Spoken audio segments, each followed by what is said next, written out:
The rope burned against Sarah Mitchell's throat as the marshal tightened the noose. Her hands were bound behind her back, her legs barely holding her upright on the wooden platform.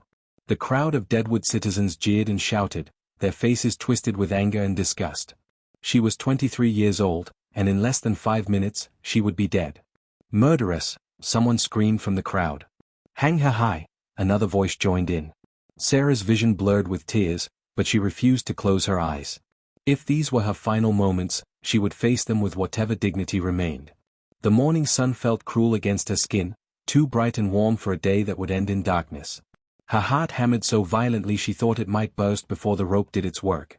Marshal Davidson stepped forward, unrolling a piece of paper with her crimes listed in neat handwriting. Sarah Mitchell, you have been found guilty of the murder of Clayton Hartwell. The sentence is death by hanging, to be carried out immediately. Do you have any final words? Sarah opened her mouth, but no sound came out. What could she possibly say? That she was innocent? She had tried that during the trial. That Clayton Hartwell deserved what happened to him? They would never understand. That she was terrified beyond measure? They could already see that in her trembling hands and pale face. The marshal took her silence as acceptance. He nodded to the executioner, a thick-necked man with dead eyes who had performed this duty 17 times before. The man reached for the lever that would release the trapdoor beneath Sarah's feet. That was when the thunder started. It began as a low rumble, like a distant storm rolling across the Dakota plains. But there were no clouds in the sky. The sound grew louder, more distinct. Hoofbeats. Dozens of them, moving fast and purposeful toward the town square. The crowd turned, their bloodlust momentarily forgotten. Sarah lifted her head, hope sparking in her chest despite her best efforts to crush it.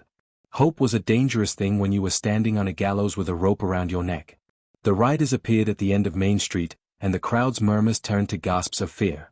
They were Lakota warriors, painted for war, their horses magnificent and powerful beneath them. At the front rode a man who could only be their chief. He sat tall in the saddle, his long black hair flowing behind him, his face marked with the red and black paint of a leader going into battle. But there was no violence in his approach, no weapons drawn. Just absolute authority radiating from every line of his body. The warriors stopped their horses in a perfect line before the gallows platform. The chief dismounted with fluid grace, his eyes never leaving Sarah's face. He was younger than she expected, perhaps 30, with features carved from stone and eyes that burned with an intensity that made her breath catch. Marshal Davidson's hand moved to his pistol. This is a legal execution under the laws of the Dakota Territory. You have no authority here. The chief finally tore his gaze from Sarah and fixed it on the marshal. When he spoke, his English was flawless, his voice deep and commanding. I am Dakota of the Lakota people. This woman saved the life of my sister 3 months ago when white men attacked our hunting party. She hid my sister in her cabin, tended her wounds, and returned her safely to our village. Under Lakota law, a life debt must be honored. The crowd erupted in angry shouts, but Dakota raised his hand and silence fell like a physical weight. There was something about him that demanded respect, even from those who hated his people. I claim this woman under the protection of my tribe, Dakota continued. She will face justice, but it will be our justice. Fair justice. Not the revenge of men who fear the truth. His eyes moved back to Sarah, and in them she saw something that made her heart skip in an entirely different way than fear. She saw recognition, understanding, and something else she dared not name. Will you come with me, Sarah Mitchell? Dakota asked, his hand extended toward her. Will you trust Lakota justice over the rope? Sarah's mind raced as she stared at Dakota's outstretched hand. The rope around her neck felt impossibly tight, the platform beneath her feet unstable. The crowd's angry murmurs grew louder, but all she could focus on was the Lakota Chief standing before her with absolute certainty in his dark eyes. This is outrageous. Marshal Davidson sputtered, his face turning red. You cannot simply take a convicted criminal. We have laws, procedures, jurisdiction. Dakota's expression remained unchanged. Your laws convicted an innocent woman. Your procedures allowed no real defense. Your jurisdiction serves only those with power and money. He turned to address the crowd, his voice carrying across the square with commanding power. 3 months ago, 5 white men attacked a small Lakota hunting party. They killed 2 of our people and wounded my sister, Winona. They left her to die in the wilderness because she was not worth the cost of a bullet to finish the task. The crowd shifted uncomfortably. Some looked away. Sarah remembered that day with crystalline clarity. She had been gathering herbs near the creek when she heard the gunshots and the screams. She found Winona bleeding and terrified, barely conscious. Sarah had risked everything to hide her, to care for her, to return her safely to her people under cover of darkness. This woman showed mercy when your people showed none, Dakota continued. She acted with honor when she could have ignored my sister's suffering. She put herself in danger to save a life. And now you would take her life based on the word of men who have reason to lie. She killed Clayton Hartwell, someone shouted from the crowd.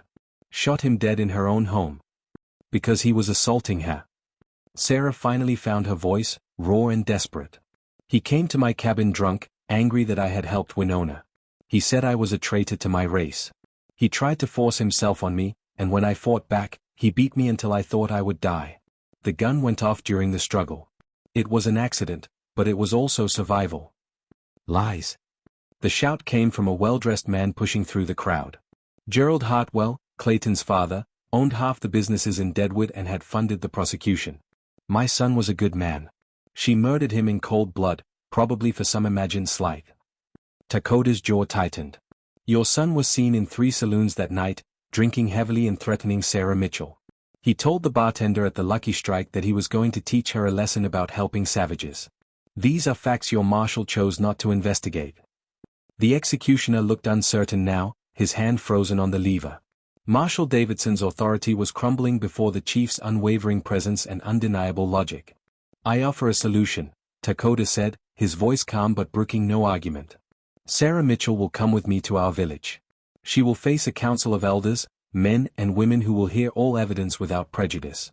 If they find her guilty of murder, I will return her to you for punishment. If they find her innocent, she will remain under our protection. Unless the laws of the Dakota Territory no longer claim to value justice. It was a masterful move, and Sarah saw the trap close around the marshal. To refuse would be to admit that justice was never the goal, only vengeance. To accept would be to acknowledge that Lakota justice might be fairer than their own. Gerald Hartwell's face purpled with rage. I will not allow this mockery. That woman will hang today. Then you will start a war, Dakota said quietly. His warriors sat motionless on their horses, but the threat was unmistakable. Is your hatred worth the blood of this entire town? The silence stretched like pulled taffy, painful and tense. Sarah could hear her own heartbeat, feel sweat trickling down her spine beneath her dress.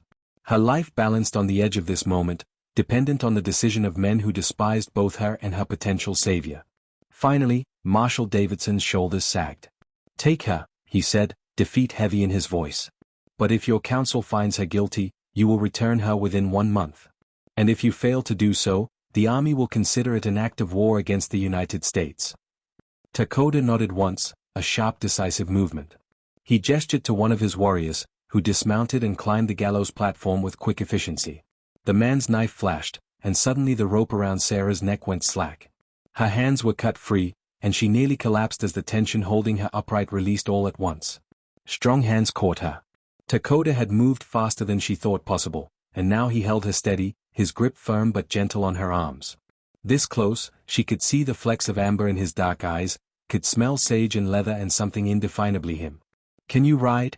He asked softly, his breath warm against her ear. Sarah nodded, not trusting her voice. Her legs felt like water, but she would crawl to freedom if necessary. Dakota lifted her onto his horse as if she weighed nothing, then swung up behind her. His arm came around her waist, holding her secure against his chest. Sarah felt the power in him, the controlled strength, and something inside her that had been frozen in terror began to thaw. The ride from Deadwood to the Lakota village took most of the day, and Sarah spent every minute of it acutely aware of Dakota's presence behind her.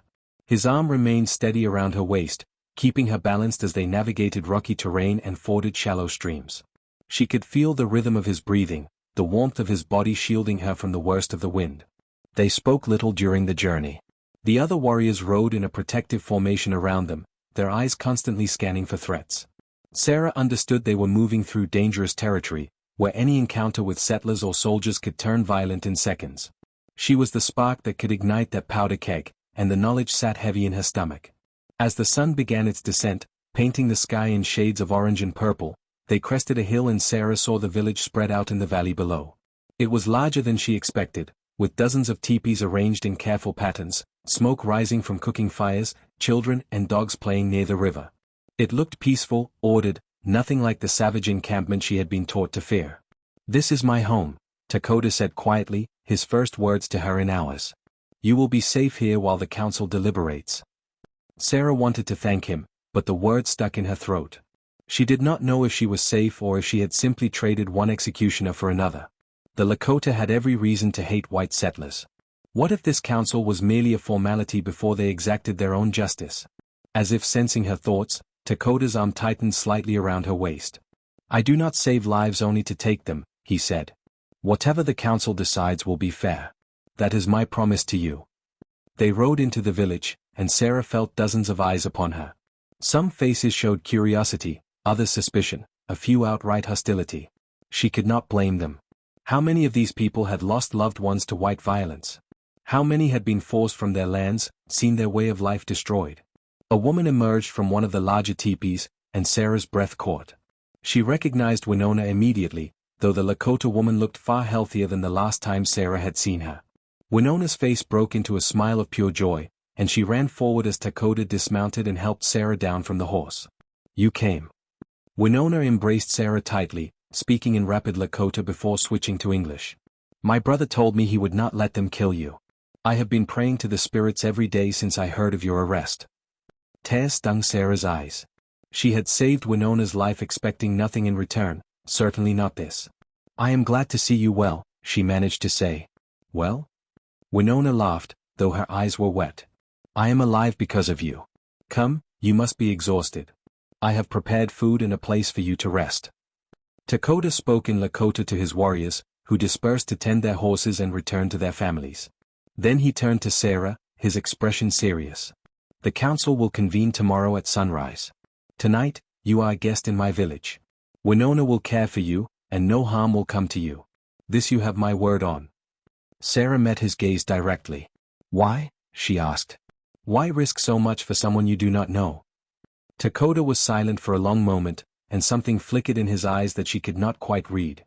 "I know you," he said finally. "I know what it is to be judged by people who have already decided your guilt. I know what it is to be condemned for who you are rather than what you have done. And I know courage when I see it. You had every reason to ignore my sister, to protect yourself. But you chose compassion over fear. That is not something I can turn away from."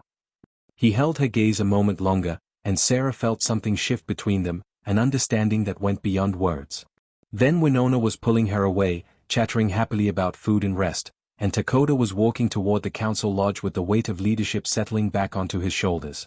Inside Winona's teepee, Sarah was overwhelmed by warmth and hospitality. A fire burned in the center, filling the space with dancing light. Furs and woven blankets covered the floor, and the air smelled of herbs and smoke. Winona brought her water to wash with, then a bowl of stew that was the first food Sarah had eaten in 2 days. "My brother is a good man," Winona said as Sarah ate. "The best of men. But he carries much burden. Our people are being pushed further and further from our lands. Every season brings new conflicts, new losses. He works constantly to find peace, to protect us without sacrificing our honor. It wears on him." Sarah listened, understanding more with every word. Dakota had not just saved her life. He had risked the fragile peace his people depended on, had challenged white authority in a way that could bring terrible consequences. For her. A stranger. A white woman who represented everything his people had suffered at the hands of her race. Why would he do that? Sarah asked. "Risk everything for me?" Winona smiled, a knowing look in her eyes. "My brother sees what others miss. When he found me that night after you brought me home, I told him about you. Your kindness, your gentle hands tending my wounds, the tears in your eyes when you thought I might die. I told him you were different from the other settlers, that your heart was good. He went to Deadwood 3 times to watch you, to see for himself if I spoke true." Sarah's heart skipped. "He watched me? From the hills above your cabin. He saw how you lived alone, how you helped anyone who asked regardless of their skin color. He saw the white men who came to threaten you for helping me, so you stand firm despite your fear. When we heard of your arrest, he knew immediately what had happened. Clayton Hartwell was one of the men who attacked our hunting party. He was the one who shot me and left me to die." The bowl nearly slipped from Sarah's hands. "What? The council knows this. Tomorrow, when they hear your story, they will also hear mine. They will understand that you killed a man who deserved death, who would have killed you as easily as he tried to kill me. The council will find you innocent because you are innocent. This is not in question. Relief flooded through Sarah so powerfully she felt dizzy. Then why hold a council at all? Winona's expression grew serious. Because what happens after matters more than the verdict. You cannot return to Deadwood. Gerald Hartwell will not rest until you are dead. The marshal will not protect you. Your life in the white world is over. The truth of it settled over Sarah like a heavy blanket. Even if she was declared innocent, even if she could somehow clear her name, she would never be safe among her own people again. She had crossed too many lines, broken too many unspoken rules. Then what do I do? Sarah whispered. Winona reached across and took her hand. You stay with us. You make a new life here, where honor and courage matter more than the color of your skin. You become part of our tribe, if you choose. She paused, her smile turning sly. And perhaps you help my foolish brother understand that his feelings for you are not a betrayal of our people, but a gift from the spirits. Sarah barely slept that night. She lay on the soft furs in Winona's teepee, listening to the sounds of the village settling into darkness. Dogs barked in the distance, a baby cried briefly before being soothed, and somewhere someone played a flute with a melody both haunting and beautiful. Every sound was foreign yet somehow comforting, so different from the harsh noises of Deadwood with its saloons and gambling halls and violence. Winona's words echoed in her mind. His feelings for you. Was that possible? Sarah had felt something between them, that undeniable pull when their eyes met, but she had assumed it was merely gratitude or perhaps pity. The idea that Dakota, a Lakota chief, might feel something deeper for her seemed impossible.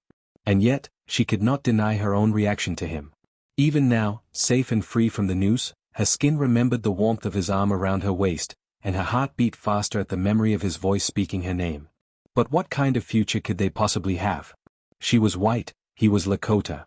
His people were fighting for their survival against her people's endless hunger for land and gold.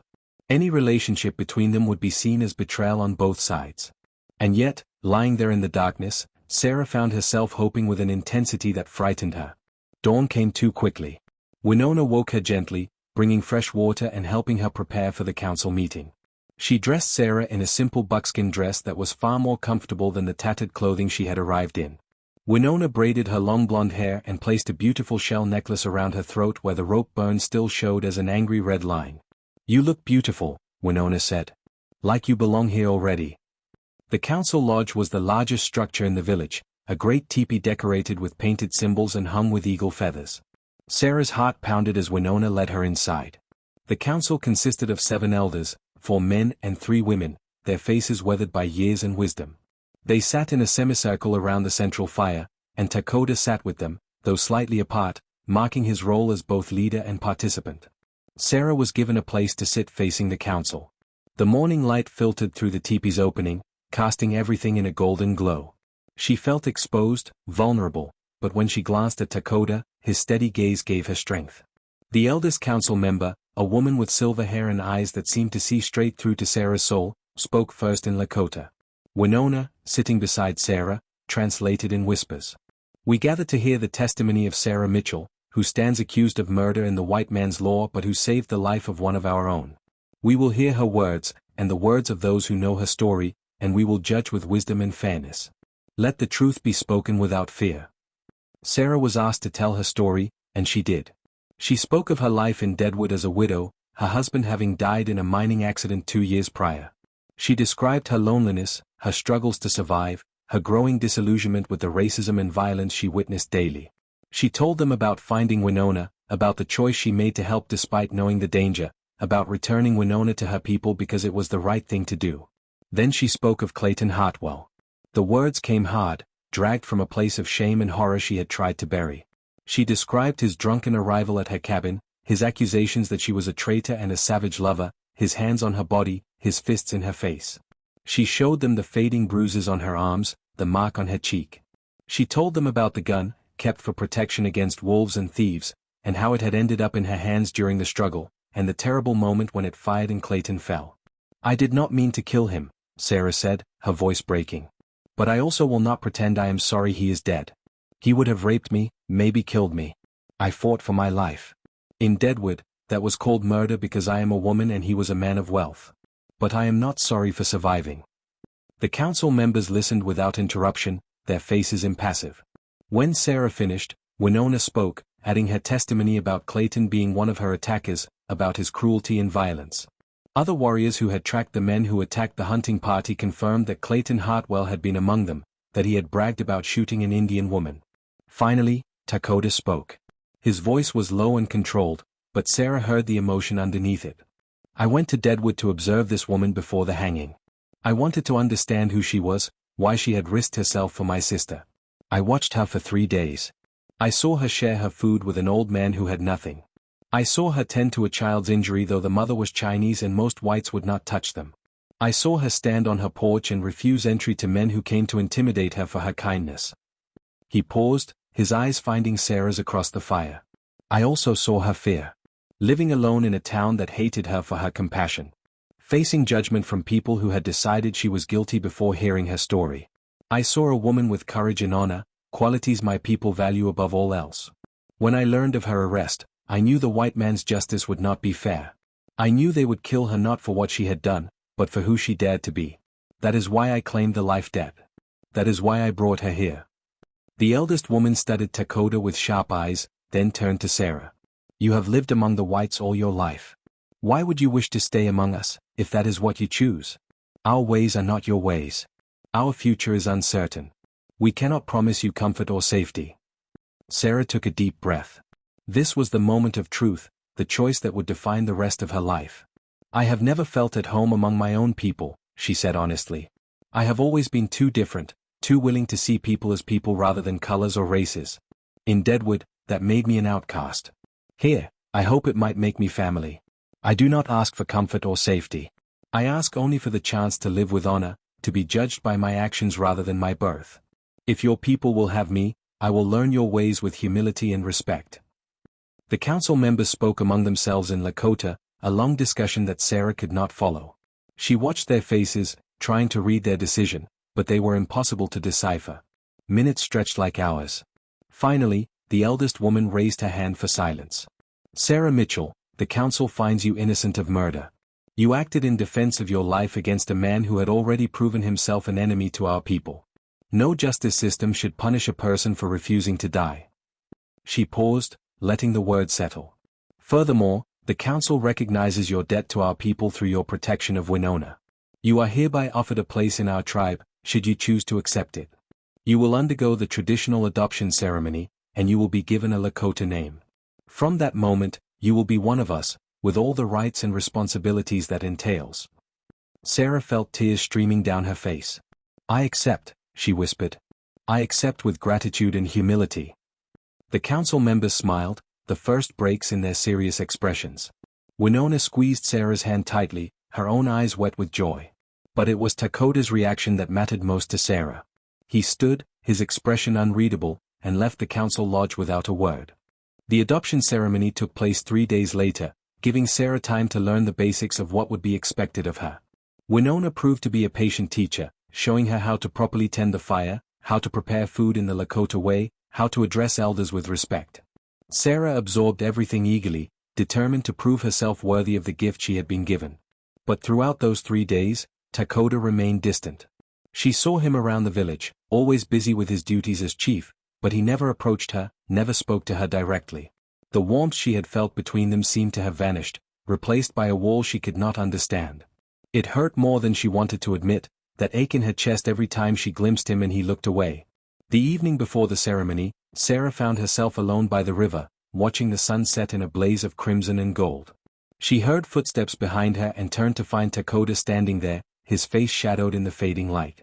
I owe you an apology, he said without preamble. I have been avoiding you, and that was wrong. Sarah's heart raced. Why? She asked simply. Lakota moved closer, close enough that she could see the conflict in his eyes. Because I am afraid, he said, and the admission seemed to cost him. I am a chief. I am supposed to be strong, decisive, without fear. But you terrify me, Sarah Mitchell. I do not understand, Sarah whispered. When I saw you on that gallows, with the rope around your neck, something broke inside me, Lakota said, his voice rough with emotion. I realized that I had come to care for you during those days I watched you from the hills. I told myself it was admiration for your courage, respect for your kindness. But when I saw you about to die, I knew the truth. What I felt was not admiration or respect, though those things are present. What I felt was deeper, more dangerous. He reached out slowly, giving her time to pull away, and touched the fading rope burn on her neck with gentle fingers. I saved you because I could not bear a world without you in it. But I have no right to such feelings. You have been through trauma, have just escaped death. You need time to heal, to adjust to your new life. I cannot burden you with the feelings of a man whose people are at war with yours. Sarah caught his hand, holding it against her throat where her pulse beat wildly. What if I feel the same? She said, her voice trembling. What if I have been hurting these past 3 days because you pulled away? What if your presence is not a burden but a gift? Dakota closed his eyes briefly, as if her words caused him pain. We cannot be together, not truly. My people need me to marry well, to form alliances, to be above reproach. A white woman as my wife would cause dissent, would give ammunition to those who say I am weak, who want to push for war rather than peace. I cannot ask you to love me when I can offer you nothing but more hardship. Sarah stepped closer, until they were nearly touching, until she could feel the heat of him. You saved me from the noose, Dakota. You gave me a new life, a new family, a future I never dreamed possible. How can you think that is nothing? She paused, gathering her courage. And you have already given me something even more precious. You have given me hope. Hope that I can be loved for who I am, not who I am supposed to be. Hope that honor and courage matter more than race or tradition. Hope that two people from different worlds can find common ground. Sarah, he breathed her name like a prayer, and his other hand came up to cup her face. You are so brave. So impossibly brave. But I do not want you to choose this, choose me, out of gratitude or necessity. You deserve to make this choice freely, without the shadow of the noose hanging over you. Then let me tell you what I choose, Sarah said, reaching up to cover his hand with hers. I choose to stay here, in this village, regardless of what happens between us. I choose to learn your ways, to honor your culture, to become truly Lakota in my heart. And I choose to love you, Dakota, if you will let me. Not because you saved me, though you did. Not because I have nowhere else to go, though that is true. But because when I look at you, I see the man I have been waiting for my whole life without knowing it. I see strength and wisdom and compassion. I see someone who values justice over revenge, who risks everything for what is right, who leads with both heart and mind. Dakota's thumb brushed across her cheek, wiping away a tear she had not realized she shed. My people will not make this easy for you, he warned, but she heard the hope creeping into his voice, the wall between them beginning to crumble. I do not want easy, Sarah said. I want real. I want honest. I want a life where I can look in the mirror and recognize myself. And I want you, if you want me. The kiss, when it finally came, was gentle and fierce all at once. Dakota pulled her close, his arms wrapping around her as if he could shield her from the entire world. Sarah melted into him, feeling safe and desired and alive in a way she had never experienced. They stood there by the river as the stars began to emerge, two people from different worlds creating their own universe where love mattered more than tradition, where courage trumped fear, where justice meant seeing the truth rather than following blind prejudice. When they finally pulled apart, both breathing hard, Dakota rested his forehead against hers. Tomorrow you become Lakota, he said softly. The elders will give you a name that reflects your spirit. But tonight, let me tell you the name I have called you in my heart since the moment I first saw you. Wikapi Waste. Good star. Because you shine with a light that guides others toward righteousness, even in the darkest night. Sarah felt fresh tears, but these were tears of joy. Wikapi Waste, she repeated, tasting the syllables. I like it. I like who I am becoming. And I love who you already are, Dakota said, kissing her again. The adoption ceremony the next day was beautiful and moving, filled with ritual and meaning. Sarah was dressed in a white buckskin dress decorated with intricate beadwork, a gift from the women of the tribe. She was given her new name officially, Wikapi Waste, and welcomed into the tribe with songs and prayers. Winona cried openly, calling Sarah sister with genuine love. The elders blessed her, and the people of the village accepted her with open hearts. But the moment Sarah treasured most came at the end, when Dakota stepped forward and spoke to the assembled tribe. Wikapi Waste has proven her courage and honor. She has been adopted into our tribe, and she is now one of us. But I would ask for one more thing from our people. I would ask for your blessing to court her, to offer her my protection and love, to eventually make her my wife if she will have me. A murmur ran through the crowd, surprise and speculation, but Winona stood and spoke loudly. My brother has led us with wisdom and strength. He has earned the right to choose his own heart. I say yes to this courtship. One by one, others stood and voiced their agreement. Not everyone was happy. Sarah could see the disapproval on some faces, but the majority supported their chief's decision. It was enough. It was more than enough. That night, as Sarah lay in her new home, her new life spreading before her like an uncharted map, she thought about the gallows and the noose and how close she had come to losing everything. Lakota had saved her from that noose, but he had given her so much more than survival. He had given her justice, acceptance, love, and a future where she could finally be herself without apology. She had been condemned by one kind of justice and freed by another. The Lakota way was different, yes. It valued the individual, considered circumstances, weighed honor and intention alongside action. It was not perfect, but it was fair in ways the white man's law had never been for her. Sarah Mitchell had died on that gallows platform in Deadwood. Wikapi Waste had been born in a Lakota village, under the protection of a chief who saw her not as a murderess or a race traitor, but as a woman of courage deserving of a second chance. And in finding that second chance, she had found something she never expected: a home, a family, and a love that transcended every boundary that should have kept them apart. Justice, she realized, was not about following rules written by those in power. Justice was about seeing the truth, honoring courage, and protecting the vulnerable. Lakota's justice was different from what she had known, and that difference had saved her life and given her a future worth living. Claude is AI and can make mistakes. Please double-check responses.